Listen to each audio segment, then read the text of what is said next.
Hello friends, स्वागत है आपका अनिल स्टडी पॉइंट पर। आज हम डिस्कस करने जा रहे हैं UP police constable practice set 1, जिसमें हम आज पूर्ववर्ती परीक्षाओं में आए हुए लगभग 20 से 22 प्रश्न को देखेंगे। तो चलिए शुरू करते हैं। ये रहा आज का पहला प्रश्न। प्रश्न में दे रखा है, एक विद्युत पंप किसी टंकी को 2 घंटे में भर सकता है। चूँकि टंकी में कहीं पर रिसाव हो रहा है, इसलिए टंकी भरने में 2.5 घंटे लगता है। तो उस हिसाब से टंकी कितने घंटे में पूरी तरीके से खाली हो जाएगी। तो इसके लिए क्या बेस्ट अप्रोच हो सकती है, चलिए देखते हैं। प्रश्न में दे रखा है, एक विद्युत पंप किसी भी टंकी को 2 घंटे में भर सकता है, लेकिन रिसाव होने के कारण इसमें समय ज़्यादा लग रहा है। तो रिसाव के साथ कितने घंटे में भर रहा है, रिसाव और पंप भी ओपन है, तो कब कितना टाइम लग रहा है, 2.5 घंटे। तो देखते हैं, जब दोनों एक साथ रहेंगे तो कितना मतलब एफिशिएंसी आ रहा है। एलसीएम इसका आ जाएगा 20। पंप का एफिशिएंसी आ गया 10, और पंप और रिसाव एक साथ है तो इसका एफिशिएंसी आ जाएगा 5 चौक 20 और तो मतलब 8। यानी कि जो रिसाव है उसका क्षमता कितना आ रहा है, वो 2 की रफ्तार से खाली कर रहा है। तो टोटल कार कितना है, 20। प्रश्न में यही पूछा गया है कि जब पूरी टंकी भरी हुई है तो उसे खाली करने में, रिसाव खाली करने में कितना टाइम लेगा। तो जो रिसाव की एफिशिएंसी है 2, वो उसके हिसाब से कितने घंटे में खाली कर देगा, 10 घंटे में। तो इसका सही आंसर कितना होगा, 10। अगर आपको थोड़ा भी डाउट बच रहा है प्रश्न में तो आप कमेंट कर सकते हैं। हम अगली वीडियो में उस प्रश्न को दोबारा से देखेंगे और आपके डाउट को दूर करेंगे। तो आई होप ये सवाल आपको समझ आ गया होगा। अब चलिए देखते हैं अगला सवाल।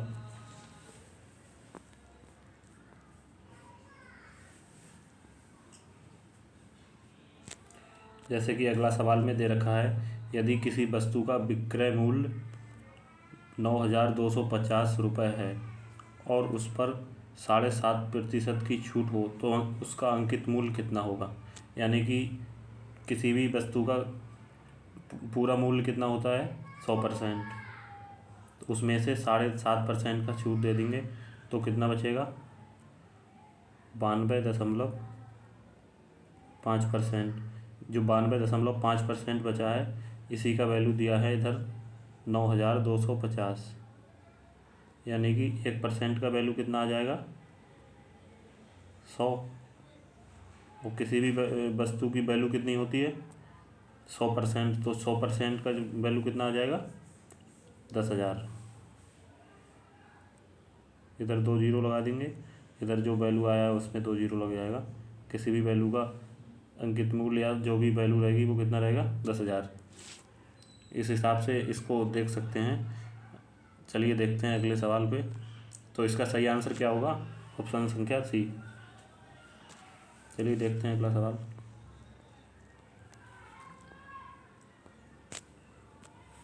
इसमें सवाल दे रखा है, यदि कोई धन राशि ए और बी के बीच में 5:6 के अनुपात में वितरित की जाती है। यदि बी को 360 रुपये मिले तो धनराशि क्या थी। यानी कि ए और बी के बीच में जो धनराशि का अनुपात है बांटने का, वो 5.6 दे रखा है। तो बी का अनुपात कितना है, 6।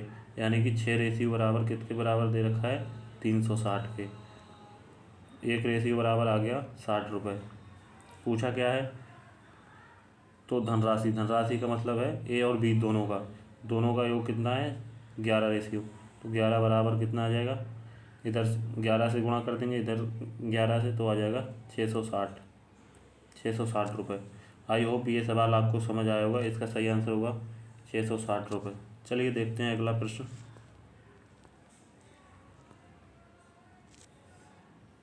इस सवाल में दे रखा है, यदि आयत की लंबाई 25% बढ़ा दी जाती है। 25% बढ़ाने का मतलब क्या होता है, जब 25% का फ्रैक्शन निकालेंगे तो क्या आ जाएगा, 25% का फ्रैक्शन आएगा 1/4, यानी कि लंबाई को 4 से 5 कर दिया। तो उसका क्षेत्रफल में कोई परिवर्तन ना हो, इसके लिए उसकी चौड़ाई को चौड़ाई को कितनी प्रतिशत कम किया जाना चाहिए, ये पूछ रहा है। तब लंबाई को बढ़ा दिया है तो चौड़ाई को करने जो है उसको 5 से 4 करना पड़ेगा, जिससे कि उसके जो एरिया है उस पर कोई भी परिवर्तन ना हो। तो कितना कमी करना पड़ेगा, 1 रेशियो का कमी करना पड़ेगा, किस पे, 5 पे। तो 1/5 का परसेंटेज कितना होता है, 20%। तो इसका सही आंसर क्या होगा, 20%।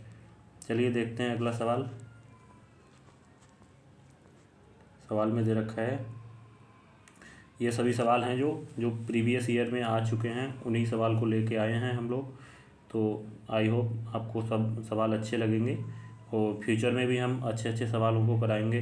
अभी इसके बाद यूपी पुलिस जो पुराने 18 और 19 और 20 वाली भर्ती में आ चुके हैं, जेल वार्डर वगैरह में, वो सब सवालों को हम लेके आएंगे। तो देखते हैं ये सवाल, इस सवाल में क्या दे रखा है।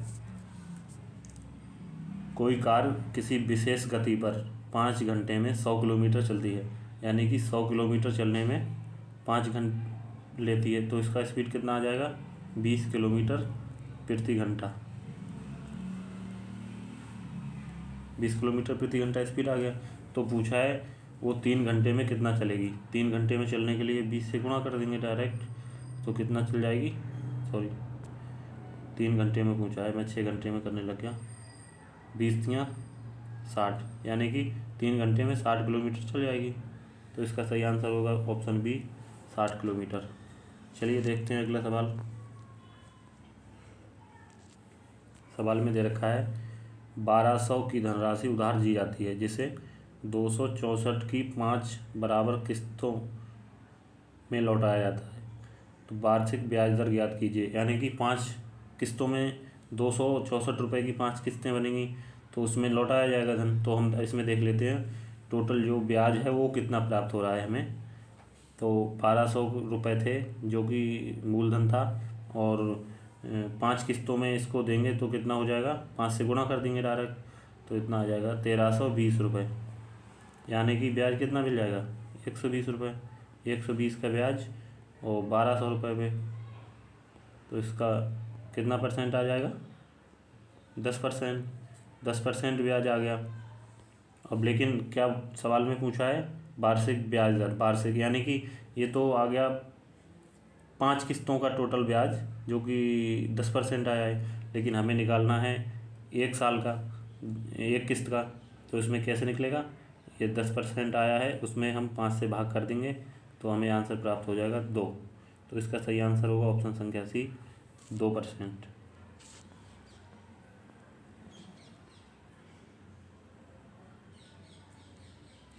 चलिए देखते हैं अगला सवाल। इसमें दे रखा है सपना ने एक साइकिल 1000 में खरीदी और 1200 रुपये में बेची, उसे कितना प्रतिशत लाभ हुआ। यहाँ पे हम देख सकते हैं, ये तो बिल्कुल डायरेक्ट भी कर सकते हैं। इसमें 200 रुपये यानी कि 1000 रुपये में लाए सामान को और 1200 में बेचा, तो कितने का लाभ हो गया, 200 का लाभ हो गया, कितने पे, 1000 पे। ये तो थोड़ा मतलब आसानी से हो जाएगा, 2 0 से 2 0, 1 से 1, टोटल लाभ कितना हो गया, 20%। एग्ज़ाम में क्या रहता है, कुछ सवाल टफ भी रहेंगे, कुछ इजी भी रहेंगे, जिससे कि एग्जामिनर एग्ज़ाम का लेवल मेंटेन करता है। तो कुछ सवाल इजी रहेंगे हमारे प्रैक्टिस सेट में भी, जो कि प्रीवियस ईयर में आ चुके हैं। तो आप इतना वो नहीं करने का कि इजी सवाल नहीं आ रहा है, कुछ सवाल इजी भी रहता है। चलिए देखते हैं अगला सवाल। सवाल में दे रखा है 2001 में एक इमारत का मूल्य उसके मूल्य का 80% था, यानी कि 2001 में कितना था, 80%, और 2002 में उसके मूल्य का 60%, यानी कि 2002 में 60% बचा है। टोटल कमी कितनी आ गई, 80% से अभी 60% बचा है, यानी कि 20 की कमी। 20 की कमी जो मूल रहेगा शुरू वाला उस पे, इस पे, यानी 80 पे 20 की कमी, तो कितना हो गया, 1/4। 1/4 बराबर होता है 1/4 25%, यानी कि इसका आंसर होगा 25%। 1/4 आ जाएगा ना, 25%। चलिए देखते हैं अगला सवाल। सवाल में दे रखा है, सॉरी ऊपर चला गया था। सवाल में दे रखा है एक आयत का क्षेत्रफल। आयत का क्षेत्रफल क्या होता है? आयत का क्षेत्रफल होता है लंबाई गुणा चौड़ाई, जो कि दिया है कितना, 60। और उसका परिमाप दिया है 2L + B बराबर 34 सेंटीमीटर। तो L और V यानी कि लंबाई और चौड़ाई का योग कितना आ जाएगा, 17। अब आपने पढ़ा होगा एक समकोण त्रिभुज होता है, उसमें क्या रहता है, राइट एंगल ट्रायंगल में एक ट्रिपलेट होता है जो कि LB और क्या बोलते हैं, लंब कड़ और आधार रहता है। तो उससे ये बनेगा, यानी कि लंबाई और जो चौड़ाई है उसका योग 17 आ रहा है और उसका गुणनफल 60 आ रहा है। तो क्या ले सकते हैं, ट्रिपलेट 5, 12, 13, 5, 12, 13 ट्रिपलेट होता है। तो 5, 12, 5, 60। तो इसका जो पूछा है विकर्ण की लंबाई वो कितना आएगा, 13। ये ट्रिपलेट से बन सकता है, ट्रिपलेट से बनाने में बहुत आसानी रहेगा। चलिए देखते हैं इसका सही आंसर क्या रहेगा। इसका सही आंसर तो रहेगा 13 सेंटीमीटर। चलिए देखते हैं अगला सवाल।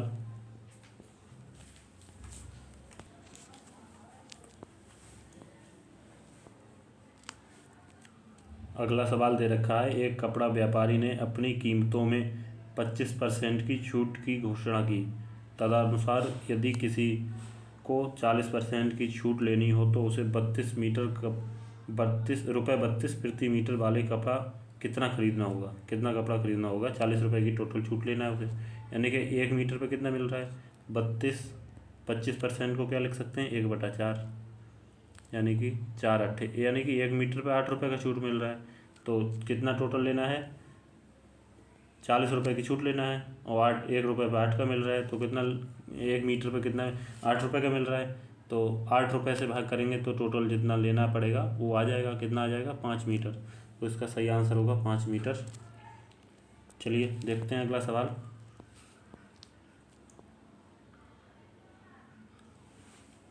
सवाल में दे रखा है 960 के लाभ को A और B में, ये अनुपात दे रखा है, में बांटा गया है, उसके लाभों का अंतर क्या होगा।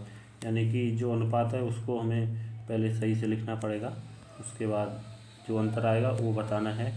तो इसको क्या लिख सकते हैं, इन दोनों का एलसीएम ले लेंगे 15। तो ये इधर आ जाएगा 3 पंजे 15 और इधर आ जाएगा 5 3 15, यानी कि 8 रेशियो बराबर दे रखा है 960। तो एक बराबर कितना आ जाएगा, 120। पूछा क्या है, उनके लाभों का अंतर कितना है, 2। तो 120 गुणा 2, टोटल कितना आ जाएगा, 240। तो इसका सही आंसर होगा ऑप्शन संख्या डी। चलिए देखते हैं अगला सवाल। अगर आपको कोई सवाल समझ नहीं आ रहा है तो कमेंट कर सकते हैं, अगली वीडियो में उस सवाल को हम ले लेंगे और आपका डाउट क्लियर करने का पूरा प्रयास करेंगे। सवाल दे रखा है 19 सदस्यों के एक ग्रुप का औसत मासिक वेतन 16,000 है, तो उस ग्रुप में 20,000 मासिक वेतन वाला एक अन्य सदस्य भी शामिल हो जाए तो उस ग्रुप का औसत मासिक वेतन कितना हो जाएगा। यानी कि जो अभी तक था 19 सदस्यों का वो था 16,000, अब 20 सदस्यों का कितना हो जाएगा, एक नए सदस्य है उसका 20,000 है। तो टोटल कितना बढ़ोतरी हो जा रहा है, 4,000 का, 4,000 का बढ़ोतरी हो जा रहा है कितने पे, सदस्यों में। अब टोटल कितने हो जाएंगे, 19 पहले से थे, एक और आ गया 20 में। तो देखते हैं कितना आ जा रहा है, यानी कि एक सदस्य को 200 रुपये बढ़ जाएंगे एक सदस्य के। तो एक सदस्य के 200 बढ़ जाएंगे तो औसत भी 200 बढ़ जाएगा। तो 16,000 पहले था, 200 और जोड़ दिया जाएगा तो 16,200 हो जाएगा। इसका सही आंसर भी होगा। चलिए देखते हैं अगला सवाल। सवाल में दे रखा है एक टीवी 5% लाभ पर बेचा गया, यदि इसे 10% लाभ पर बेचा जाता तो ₹1,000 का अधिक लाभ होता, उसका क्रय मूल्य बताइए। यानी कि 5% से 10% के, मतलब पहले 5 पे बेच रहे थे लेकिन अभी 10% पे बेचा है, तो उसे कितना लाभ ज़्यादा हो रहा है, 1000 का, यानी कि 5% बराबर 1000 दे रखा है। तो 100% निकालना है, 100% जो कि क्रय मूल्य होगा, सॉरी कितना दो वाला लिख दिया मैंने, 5% बराबर 1000 दे रखा है। 5 से काटेंगे 2 बार, यानी कि 1% कितना आ जाएगा, 1% बराबर आ गया 200। निकालना है 100%। 100% निकालने के लिए इधर 2 जीरो गुणा कर देंगे, 100 से गुणा कर देंगे, तो इधर भी 100 से कर देंगे, तो टोटल आ जाएगा 20,000। तो इसका सही आंसर होगा ऑप्शन संख्या ए, 20,000। चलिए देखते हैं अगला प्रश्न। प्रश्न में क्या दे रखा है। ऐसा प्रश्न अभी ऊपर कराए थे, वैसा ही है। यदि किसी वस्तु के मूल्य में 10% की कमी की गई है, इसे पुराने मूल्य पर लाने के लिए नए मूल्य में कितने वृद्धि करनी होगी। यानी कि 10% की कमी, यानी कि 10% का फ्रैक्शन क्या होता है, 1/10, यानी कि 10 से 1/10 होता है ना। तो इसका क्या लिख सकते हैं, इसको 10 से 9 हो गया, 1 की कमी हो गई। अब नए मूल्य, इसे पुराने मूल्य पे रखना है, तो क्या करना पड़ेगा, 9 से 10 करना पड़ेगा, यानी कि 1 मूल्य बढ़ाना पड़ेगा, कितने पे, 9, जो इनिशियल रहता है उस पे, इंटू 100। तो इसका सही आंसर क्या आ जाएगा, 11 सही 1/9%, जो कि बिल्कुल सही आंसर है, ऑप्शन संख्या डी। चलिए देखते हैं अगला सवाल।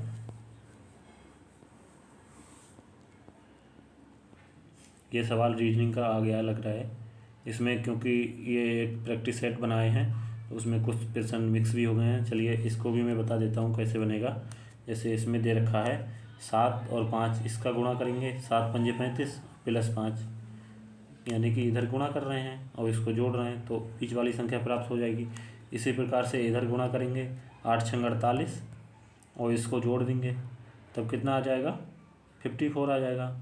सेम इसको भी ऐसे ही करते हैं, 9 7 63, इधर गुणा करेंगे, इधर प्लस करेंगे, 9 7 63 और प्लस 7 70, तो इसका बीच में जो आने वाला है वो कितना रहेगा, 70। इसका सही आंसर क्या रहेगा, 70। चलिए देखते हैं अगला सवाल। इसमें सवाल दे रखा है,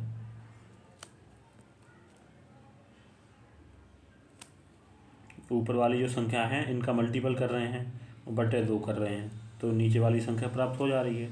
जैसे 9 8 72, उसका 2 से भाग करेंगे तो 36 आ जाएगा।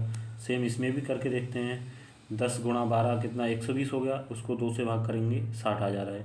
इसको गुणा करेंगे, ये कितना आ जाएगा, 112 इंटू 13, 156 आ जाएगा।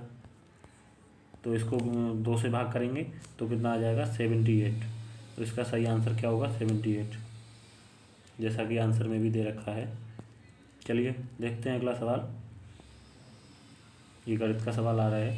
इसमें दे रखा है 20 से 60 तक की संख्याओं में ऐसी कितनी संख्याएं हैं जो 3 से पूर्णतया विभाज्य हैं और जिनके 2 अंकों का कुल योग 9 है। यानी कि ऐसी संख्याएं ढूंढना है जिनको आपस में जोड़ें तो 9 आ जाए और जो 3 से भी विभाज्य रहें।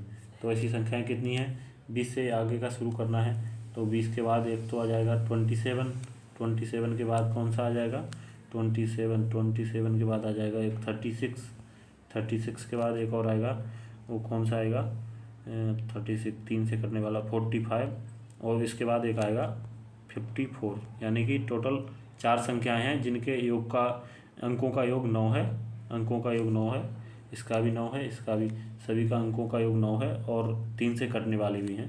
तो टोटल कितना, 4 संख्याएं हैं ऐसी। तो इसका सही आंसर क्या होगा, 4। चलिए देखते हैं अगला सवाल। सवाल दे रखा है 2 अंकों की किसी संख्या के अंकों का कुल योग 6 है। इस प्रकार संख्या में अंकों का स्थान परस्पर बदल दिया जाए तो इस प्रकार प्राप्त हुई नई संख्या और पहली संख्या के बीच का अंतर 18 होता है, तो वह संख्या ज्ञात कीजिए। ऐसे प्रश्न को मैक्सिमम टाइम ऑप्शन से लगाने का प्रयास कीजिए, क्योंकि ऑप्शन से लगाने पे कम समय में हो जाएगा, वरना तो टाइम लगता है थोड़ा। तो जैसे कि इधर दे रखा है 60, 60 को हम लेते हैं तो क्या दिया है, अंकों का योग 60 है, 6 है, हाँ अंकों का योग तो 6 आ रहा है, 60 और 0 को जोड़ेंगे तो 6 आ रहा है, लेकिन क्या है, नई संख्या यानी कि अंकों को पलट दिया जाता है 0 6, तो इसका अंतर 18 नहीं आ रहा है। 60 और 0 6 का अंतर 18 नहीं है, तो ये संख्या नहीं होगी। तो इस प्रकार से देखते हैं अगली संख्या क्या है 51। 42 को देखते हैं, ऑप्शन संख्या सी को।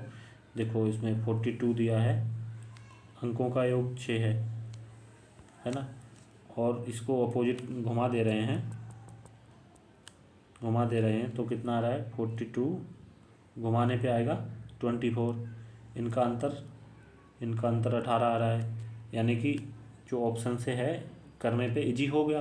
तो इसका सही आंसर क्या होगा 42। ये सवाल दे रखा है 94, ये भी रीजनिंग का ही है। इसमें क्या दिया है, जैसे ए का, अच्छा ये टेबल दिया है 21 3 6 8 और 2 प्लस का आशय प्लस ओ ये सी का, यहाँ पे थोड़ा त्रुटि हो गया है, इसको यहाँ पे भाग देना चाहिए था, ठीक है ना। अब करते हैं इसको। सी का आशय क्या दिया है, सी का दिया है प्लस, तो सी की जगह पे प्लस कर देंगे। यहाँ डी का माइनस, यहाँ माइनस कर देंगे। और फिर ए का अर्थ क्या दिया है गुणा, और बी का अर्थ क्या है भाग। तो इसको अब सॉल्व करते हैं, देखते हैं क्या आता है आंसर। तो इधर 2 से 4, 6 चौक 24, इधर भी 24 और इधर भी 24, टोटल कितना आ रहा है 0। तो इसका आंसर सी सही होगा, 0। चलिए देखते हैं अगला सवाल। अगले सवाल में क्या देख रखा है, ये सवाल भी कैलेंडर से है रीजनिंग में, जिसमें दिया है यदि बीते कल के पहले वाला दिन, यानी कि आज से पहले, कल उससे भी पहले वाला दिन, परसों की बात हो रही है, तो क्या हो रहा है, ये शनिवार था, तो आज क्या हो जाएगा शनिवार, रविवार, आज हो जाएगा मंगल, हाँ सोमवार, सॉरी, आज रविवार हो गया कल, तो आज हो गया सोमवार। पूछा क्या है, आने वाले कल के बाद, यानी कि कल हो जाएगा मंगल, और कल के बाद क्या पूछा है, तो क्या होगा बुधवार, यानी कि बुधवार आंसर होगा। इसका सही आंसर होगा सी। चलिए देखते हैं अगला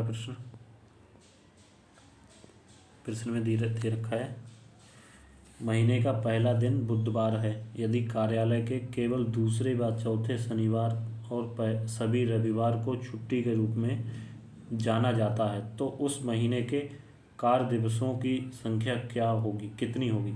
यदि महीना 30 दिन का है, यानी कि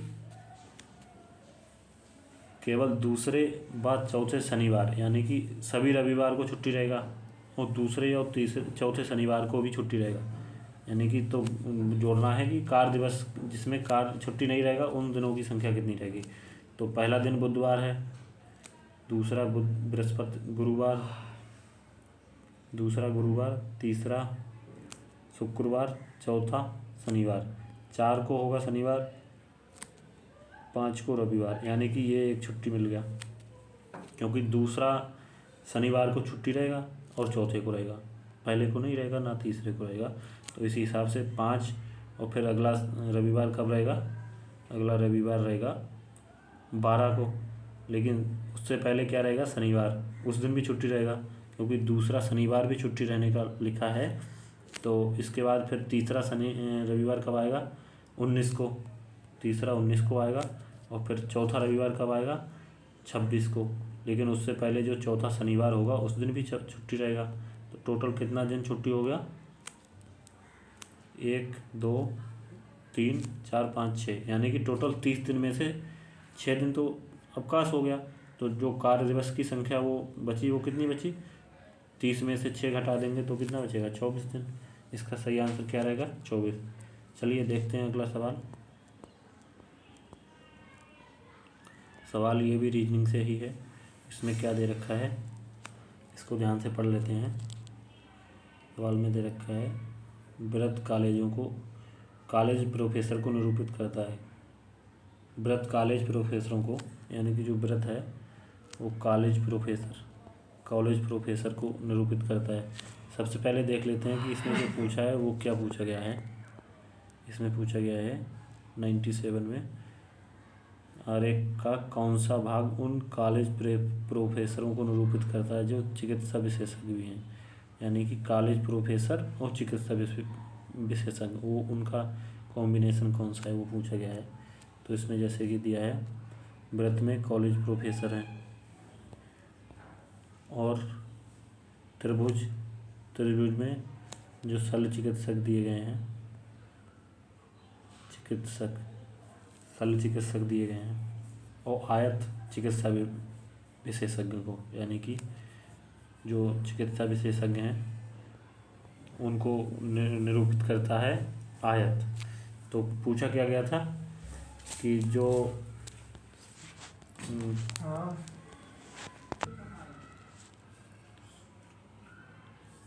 निरूपित करता है, तो क्या पूछा गया था, उन कॉलेज प्रोफेसर को निरूपित करता है जो चिकित्सक और विशेषज्ञ, यानी कि चिकित्सक कौन से थे, आयत वाले में भी होना चाहिए और किस में होना चाहिए, विशेषज्ञ कौन से थे, चिकित्सा विशेषज्ञ ये थे और प्रोफेसर कौन से थे, कॉलेज प्रोफेसर इसमें, यानी कि इसमें और इसमें जो होना चाहिए बस। तो इसमें क्या आ रहा है एक्स, यानी कि एक्स। तो इसका सही आंसर क्या होगा एक्स, इसका सही आंसर होगा एक्स, ऑप्शन संख्या बी। चलिए देखते हैं अगला सवाल। अगले सवाल में क्या पूछा है, इसमें भी वो उसी से संबंधित है जो भी अपने लोग डायग्राम ऊपर देखे हैं। तो इसमें पूछा है आरेख का कौन सा भाग उन शल्य चिकित्सा विशेषज्ञों को निरूपित करता है जो चिकित्सा विशेषज्ञ भी हैं किंतु प्रोफेसर नहीं, यानी कि प्रोफेसर नहीं होना चाहिए लेकिन चिकित्सा विशेषज्ञ हों, शल्य चिकित्सा विशेषज्ञ हों और चिकित्सा विशेषज्ञ हों, वैसा कौन सा वाला है, लेकिन प्रोफेसर नहीं रहना चाहिए। यानी कि प्रोफेसर को कौन निरूपित कर रहा था, वृत्त, तो वृत्त में नहीं होना चाहिए और दोनों में रहना चाहिए, ऐसा पूछ रहा है। तो इसका क्या आंसर हो जाएगा, इसका सही आंसर क्या हो जाएगा, जेड होना चाहिए। चलिए देखते हैं इसका 98 का क्या आंसर है। इसका नहीं आंसर सी ही है जो कि जेड है। चलिए देखते हैं अगला सवाल। आरेख का भाग सी निम्नलिखित में से किसे निरूपित करता है। आरेख का भाग सी यानी कि जो दे रखा है आरेख, उसका भाग सी किसको निरूपित कर रहा है, यानी कि ये केवल त्रिभुज को निरूपित, त्रिभुज में ही आ रहा है ना। तो इसका क्या आंसर हो जाएगा,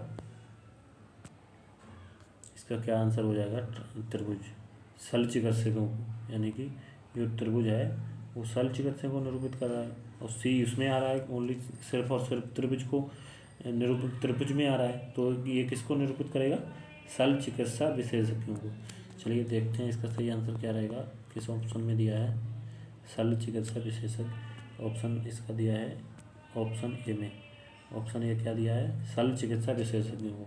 तो इसका सही आंसर हो जाएगा ऑप्शन ए। अब एक सवाल ये वाला दिया है रीजनिंग का, कोडिंग रिकॉर्डिंग का, इसको भी देख लेते हैं और इससे आगे के सवाल रहेंगे वो अगले वाले वीडियो में हम कवर करेंगे। चलो इसको मैं देख लेता हूँ कैसे बनेगा। बी को बी दिया है, यानी कि बी यहाँ -0 कर रहा है, पहले में -0, इसमें माइनस का 3 कर दिया, इसमें भी -0 कर दिया, फिर 19 में से 16 बचा तो -3 कर दिया, इसमें -0 कर दिया। सेम इसमें भी करते हैं, -0 करेगा तो सी आएगा और इसमें से 9 में से -3 करेगा तो 6 पे क्या था एफ, और इसमें -0 फिर टी आएगा और इसमें से -3 करेगा 25 में से 3 गया 22 का मतलब बी, CFTB, यानी कि ऑप्शन संख्या बी। इसका सही आंसर क्या हो जाएगा, ऑप्शन संख्या बी। चलिए देखते हैं इसका आंसर। हाँ, इसका आंसर बिल्कुल ऑप्शन संख्या बी दिया है। तो इससे आगे के सवालों को अगले वीडियो में कवर करेंगे। तब तक के लिए आपको अगर किसी भी सवाल में डाउट है तो उसको कमेंट में बता दीजिए, अगले वीडियो में कवर करते हैं। तब तक के लिए आप लोग जुड़े रहिए हमारे साथ, मिलते हैं अगले वीडियो में। जय हिंद, जय भारत। और किसी को डाउट है तो इसमें डाउट ग्रुप भी है हमारा, उसमें ज्वाइन कर सकता है, जो कि वीडियो के डिस्क्रिप्शन में लिंक दे रखा है उसका। तो चलिए मिलते हैं अगले वीडियो में। तब तक के लिए जय हिंद।